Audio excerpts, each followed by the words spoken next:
नहीं नहीं, इन्हें अस्पताल में दाखिल कराने की ज़रूरत नहीं, मैं सब कर लूँगा, तुम लोग परेशान ना हो। रघुवीर जी ने हड़बड़ा कर बोला, पापा हम नहीं, आप परेशान हो रहे हैं। मम्मी का ऑपरेशन के बाद का जख्म घाव अभी तक भर नहीं पाया। घर में आप कितनी इनकी सेवा करेंगे? हॉस्पिटल जाएगी तो ठीक से सेवा हो पाएगी। समय पर खाना पीना और दवाई के साथ डायपर, कपड़े सब बदलने का काम, साथ में डॉक्टर की निगरानी। घाव जल्दी भरेगी, मम्मी जल्दी ठीक हो जाएगी। रोहन ने अपनी पिता को समझाते हुए कहा, बेटा इतनी सेवा होगी सब मैं करूँगा, कपड़े डायपर चेंज भी करूँगा, दवाई भी समय पर दूंगा। बस तुम लोग सहयोग करो तो तुम्हारी मम्मी घर पर ही ठीक हो जाएगी। हॉस्पिटल ले जाने की क्या जरूरत? रघुवीर जी तड़पते हुए बोले। ये बात विमर्श रघुवीर जी की अपने बेटे रोहन और बहू त्रिशा के साथ हो रही थी।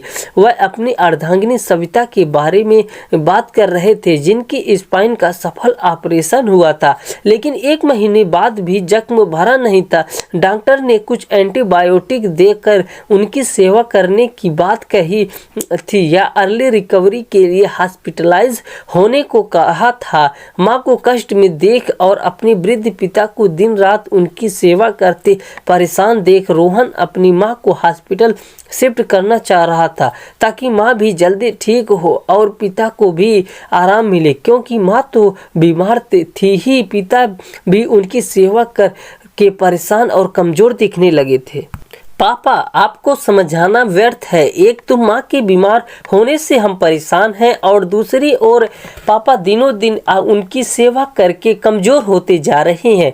आप भी शुगर पेशेंट हैं, बीमार पड़ गए तो कौन आपको दोनों की सेवा करेगा? बहू त्रिशा झिल्लाते हुए बोली, मुझे को कुछ नहीं होगा बहू, तू परेशान मत हो, तुझे मैं कोई तकलीफ नहीं होने दूंगा। बस एक नर्स को सुबह शाम बुला ले, बाकी मैं कर लूंगा। तुम्हारी माँ मेरे बगैर नहीं पाएगी अकेले हॉस्पिटल में, बोलकर रघुवीर जी अपने कमरे में चले गए, जहां सविता जी बेजान सी बिस्तर पर लेटी थी। रघुवीर जी के जाने के बाद त्रिशा बड़बड़ाने लगी, देखा रोहन कैसे जिद्दी है पापा, मैं उनके लिए परेशान हूँ। माँ की सेवा में सुबह का सैर, समय पर खाना पीना सब रुक गया है पापा का। मैं चाह कर भी उनकी ज़्यादा मदद नहीं कर पाती। नौकर करूँ तो बच्चों को देखूं या नौकरी करूं या बच्चों को देखूं या सासू माँ की सेवा करूं। माँ हाँ, बचे समय में उनके पास जाती हूँ तो पापा पहले से सब करके तैयार रहते हैं। इस उम्र में मेरे बिना रह नहीं पाएगी। ये बात मुझे समझ नहीं आती। अभी मैं डॉक्टर से इनकी बात करवाती हूँ और आज ही माँ को हॉस्पिटल शिफ्ट करवाती हूँ। त्रिशा तुम अपनी जगह सही हो, पर उन्हें फोर्स ना करो। माँ पापा बिल्कुल तोता मैना जैसे हैं, रोहन ने धीरे से कहा। त्रिशा रोहन की बात को अनसुना करते हुए फोन लेने कमरे में चली गई। इधर रघुवीर जी जब कमरे में गए तो सविता जी अपनी आंखें खोली हुई थी। क्या हुआ जी, मैं ठीक नहीं हो पाऊंगी क्या?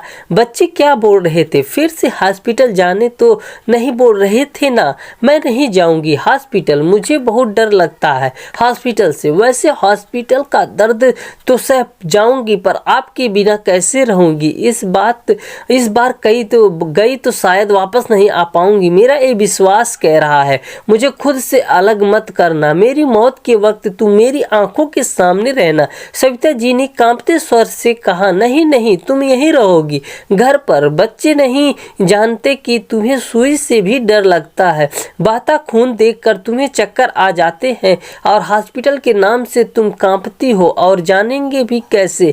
हमेशा पढ़ाई लिखाई और नौकरी चाकरी में व्यस्त रहे सभी। और एक बात की, कभी तुम ज़्यादा बीमार नहीं पड़ी तो तुम्हें सुई पड़े या हॉस्पिटल जाना पड़े, अगर उस दिन बाथरूम में ना गिरती तो आज तुम्हारी ये हालत ना होती। तुम परेशान ना हो, तुम घर पर रहोगी मेरे साथ और यहीं ठीक हो जाओगी। वैसे तुम्हारे बिना तो मुझे से भी चाय गले से नहीं नीचे उतरती, खाना तो दूर की बात हो गई है। हॉस्पिटल में तुम अकेले ठीक हो जाओगी, पर घर में अकेले मैं बीमार पड़ जाऊंगा। और रही मौत की बात तो तुम निश्चिंत रहो, हम दोनों इकट्ठे जाएंगे इस दुनिया से, तभी तो दूसरे जन्म में फिर से तुम मेरी जीवन साथी बनोगी। रघुवीर जी ने पानी के गिलास से एक चम्मच पानी निकाल कर सविता जी के मुंह में डालते हुए मुस्कुराते हुए बोले।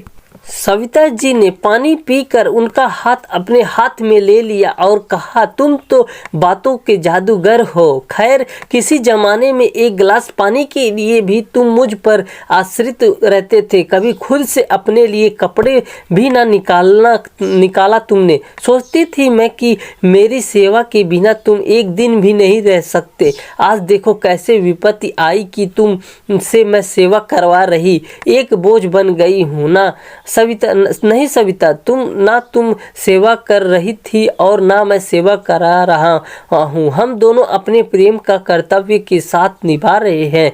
तुम्हें दिन प्रतिदिन ठीक होता देख मुझे वही खुशी मिलती है जो तुम्हें मेरी सेवा करके मिलता था।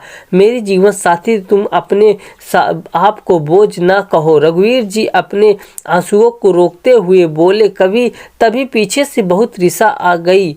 उनके हाथ में फ़ोन था जिस पर डॉक्टर ऑनलाइन थे। त्रिशा ने डॉक्टर को अप्रोच किया था कि अर्ली रिकवरी के लिए सासू माँ को हॉस्पिटल में भर्ती की जाए और ससुर जी से बात कर डॉक्टर उन्हें मोटिवेट कर सके कि सविता जी का हॉस्पिटलाइज होना ज़रूरी है। क्या हुआ बहू, जिसका फ़ोन किसका फ़ोन है?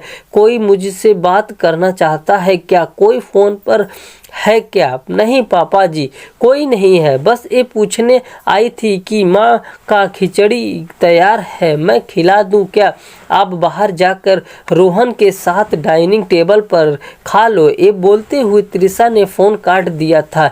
नहीं बेटा, तुम अपने जीवन साथी के साथ खाओ और मैं अपने जीवन के साथी के साथ मैं इसे खिला भी दूंगा और संग में खुद खा भी लूँगा, रघुवीर जी प्यार से बोले। त्रिशा की अभी तक ससुर जी के जिद के प्रति जो नाराजगी थी जाती रही थी, उसने अपने सास ससुर की बात सुन ली थी। उसे एहसास होने लगा था कि प्यार कभी कम नहीं होता, उम्र के साथ बढ़ता जाता है।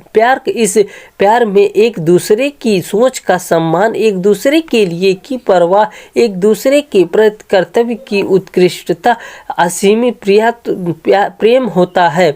क्या हुआ त्रिशा, पापा ने डॉक्टर से बात की क्या? अब कब माँ को हॉस्पिटल ले जाना है? और तुम इतना उदास क्यों हो? आंखों में आंसू किस लिए? रोहन ने त्रिशा के चेहरे को देखते कहा। देर से ही सही, सासू माँ ठीक हो जाए पर इन दोनों को अलग करना अपराध होगा। मुझे भी वक्त निकालना होगा। नर्स जब तक नहीं मिलती मैं करूँगी पापा का सहयोग। माँ हॉस्पिटल नहीं जाएगी। त्रिशा रोहन के गले लगकर बोली। रोहन यह जानता था कि माँ पापा तो तोता मैना की जोड़ी है, पर आज त्रिशा भी जान गई थी सही में एक सफल गृहस्थी के लिए परिवार में एक दूसरे को समझना बहुत ज़रूरी है। दोस्तों, प्रेम की उम्र बहुत लंबी होती जा रही, इसे निभाते जाओ तो जिंदगी भी खूबसूरत तंग की ओर अग्रसर होती है। कहानी कैसी लगी जरूर बताएं।